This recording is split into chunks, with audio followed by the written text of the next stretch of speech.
लिख दिया कि साहब 25 रुपए में इतना खाना, 4 रोटी, दाल, कटोरी, 2 सब्जियां, चावल फावल, अचार इत्यादि, 2 पापड़ भी, ये सब, और 50 रुपए में जी भर के खाओ। तो मैंने तो 50 रुपए वाला फॉर्मूला अपनाया। मैंने जाके 50 रुपए दिए और वो जी भर के खाया कि उसका जी घबरा गया। 50 रुपए कितना भी खाओ। तो 10 बजे गया और 6 बजे उठा। वो प्रकोप फैलाया मैंने कि उधर उसके स्टाफ को भी खाना नहीं मिला। तो घबरा गया पड़ोसी। दूसरे दिन में फिर गया 50 रुपए लेके, तो वहां बोर्ड लगा था, यहाँ केवल मनुष्यों को खाना खिलाया जाता है।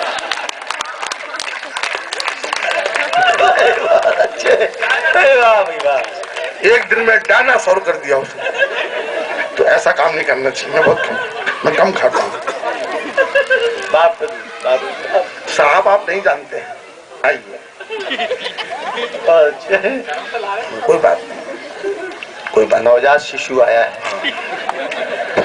बिटिया लेके जा रही है, पिताजी का पिता सुन रहा है। घर पे वही उठाते होंगे, यहाँ पे बिटिया को काम से लगा दिया है।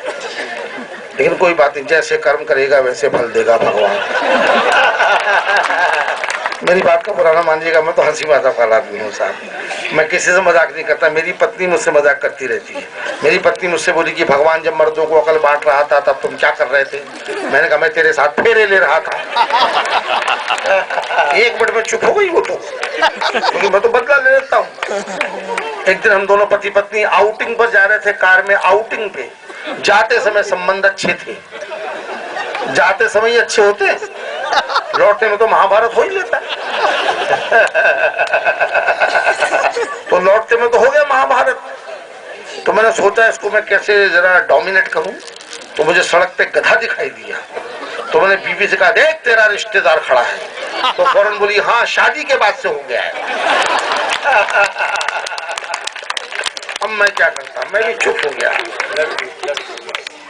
तो मैं क्या करूं साहब, हमारे दोस्त। देखिए मैंने आपसे बताया था ईमानदारी से कि मैं कविताएं लिखने कहाँ जाऊं। पेन तो मैं इसलिए लिखता हूं कि दूसरों की कविताएं काट सकूं।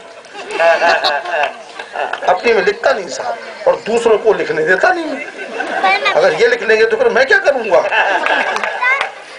लोगों ने मुझे, मेरा अपमान करते लोग। एक ने मुझसे पूछा कि आप कवि हैं क्या? ये मेरा बड़ा भारी अपमान था। ये उसने मेरी कविताएं सुनने के बाद पूछा। तो मैं तो कलम दूसरों काट के रखता हूँ। लेकिन साहब मैं बता दूं कि मैं एकदम से, मैं अच्छा कवि हूं ना हूं, लेकिन मैं सच्चा कवि तो हूं साहब। वाह वाह वाह वाह वाह। सच्चा, जो दिखा वो लिखा, जो सुना वो बुना, वो चुना वो बुना, जो बुना ये वाली बात। जैसे मैं आपको बताता हूँ कि आपने माँ के दूध के बारे में सुना होगा साहब। माँ का दूध बड़ा पौष्टिक होता है, अमृत होता है। बच्चे को माँ का दूध पिलाना चाहिए ताकि वो बलिष्ठ हो, कोई रोग उसका आप नहीं हो। लेकिन क्या आपने बाप के दूध के बारे में सुना? बाप का दूध भी होता है। मैंने देखा था ग्वालियर में हलवाई की दुकान पे खड़ा था, एक नौजवान आया, हलवाई से 1 लीटर दूध पी के बिना पेमेंट के भागने लगा। तो हलवाई ने 4 जूते दिए, तेरे बाप का दूध है। देखिए बाप का दूध होता कि नहीं बताओ आप। उसी दिन पता लगा कि बाप का दूध होता है। हालांकि माँ के दूध में और बाप के दूध में एक ही फर्क है कि माँ का दूध फ्री में मिलता है, बाप के दूध के साथ में 4 जूते भी खाने पड़ते हैं। आप कहेंगे सब पागल आदमी है, लेकिन नहीं, सब पागल के बारे में तो सुनिए। लोग पागलों के बारे में जानते नहीं है। एक पागलों के बारे में एक छोटी सी कविता है, एक अच्छी कविता है कि कितने पागल हैं हम जो पागलों को पागल समझते हैं। ये वो कविता है जो मैं कमरे में लिखता हूँ, मंच में सुनाने की नहीं है, लेकिन आज यहाँ पे मैं पागलों के बीच में आया हूँ। कविता के पागलों के बीच में आया हूँ, तो सुना रहा हूँ। छोटी सी कविता है, बीच बीच में आपको कविता भी सुनाऊंगा जो मैं अकेले में लिखता हूँ। सुनिएगा, छोटी सी कविता है। कितने पागल हैं हम जो पागलों को पागल समझते हैं, पागलों को देखिए वो हमें कुछ नहीं समझते। इस तरह के बहुत सारे सीन होते हैं। सारे कवि जो अपना काम करते रहते हैं। आइए मैं आपको सुनाता हूँ। और तालियों बार आपकी तालियों से मैं डिस्टर्ब हो जाता हूँ साहब। मेरे को तालियों की आदत नहीं है, मेरे को तो गालियों की आदत है। घर में गालियां मिलती है, उससे मैं खुश रहता हूँ। आपकी तालियों से मैं खामखा फूल जाता हूँ और पथभ्रष्ट हो जाता हूँ। मुझे तालियों की कोई जरूरत नहीं है, मुझे तालियों की आदत नहीं है साहब, बता दूं ना आप तालियां बजाएंगे तो मैं इनके लिए समझूंगा।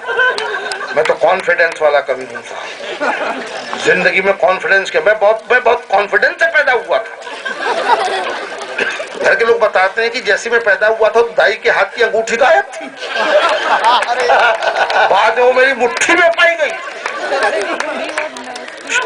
दोस्त पिता पे लगा और बेटा काम कर गया, तो ये कॉन्फिडेंस है अकेला। मैं तो कॉन्फिडेंस वाला हूँ साहब, आप तो फिर भी संख्या में काफी बैठे हैं भाटिया साहब, इतने शानदार। मैं तो वो कॉन्फिडेंस वाला हूँ कि एक भी समझदार सामने अकेला बैठा हो तो पूरी रात अकेले निकाल लेता हूँ। मैं ना घबराता किसी से, कोई क्या बिगाड़ लेगा। आप तो बहुत कम संख्या में है। अभी बरेली में प्रोग्राम हुआ था, उत्तर प्रदेश बरेली में 60,000 आदमी पंडाल में था और 60 कवि मंच पर थे। 8 बजे रात को प्रोग्राम शुरू हुआ। जब मेरा नंबर आया तो सुबह के 4 बज रहे थे और पंडाल में केवल 2 लोग बचे थे, एक सुनने वाला, दूसरा सुनाने वाला। दूसरा कभी होता बेहोश हो जाता। और मैं तो पैदाइशी कॉन्फिडेंस वाला हूँ, मैं न घबराया और मैंने अपना फॉर्मूला फेंका। मैंने कहा आप जरूर मेरे लिए बैठे हैं। वो बोला नहीं, आपके बाद मेरा नंबर है। इसको कहते हैं कॉन्फिडेंस। मैं तो गलतफहमी में था कि मैं कॉन्फिडेंस, वो तो साला मेरा भी बाप था, उसका नाम ओवर कॉन्फिडेंस। ये वाली बात होती है साहब, कॉन्फिडेंस बड़ी चीज है। मैं क्या करूं, हालांकि मेरा भी कॉन्फिडेंस कभी कभी लूज हो जाता है, तो सामने वाला शेर को सवा शेर मिलता है। मैं ग्वालियर में रहता हूँ, दोस्त ने बताया कि चंबल के इलाके में मैंने अपना मकान जंगल में बनाया, अकेले में हवा के लिए। फिर दोस्त लोग तो आते, दोस्तों से बचने के लिए बनाया और वो दोस्त ही लोग आते रहे और सलाह तो कोई भी दे देता है, कुत्ते पाल लो। दोस्त लोग आए तो कुत्ते पालो, मैंने कहा अब क्या जरूरत है।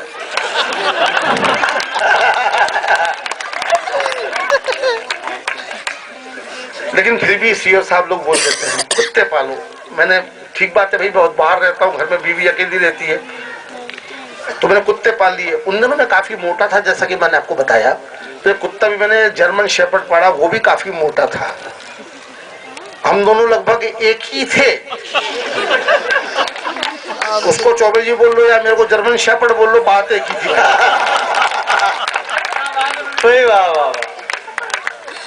तो मैंने गेट पे बोर्ड लगा दिया, मोटे कुत्ते से सावधान। अब हर आदमी मेरे को सम्मान की निगाह से देखने लगे। एक ने तो डायरेक्ट ही पूछ लिया आप ही हैं क्या। तब मुझे मालूम पड़ा कि गड़बड़ कहाँ पे हो गई। मैंने बोर्ड उतार दिया, लेकिन समस्या मेरी समाप्त नहीं हुई। मैं अपने कुत्ते के लिए अंडे खरीदने गया बाजार में, तो मैंने अंडे वाले से बिल्कुल सिंपल सवाल पूछा जो कोई भी पूछता। मैंने अंडे वाले से पूछा कि आपने ये अंडे कैसे दिए।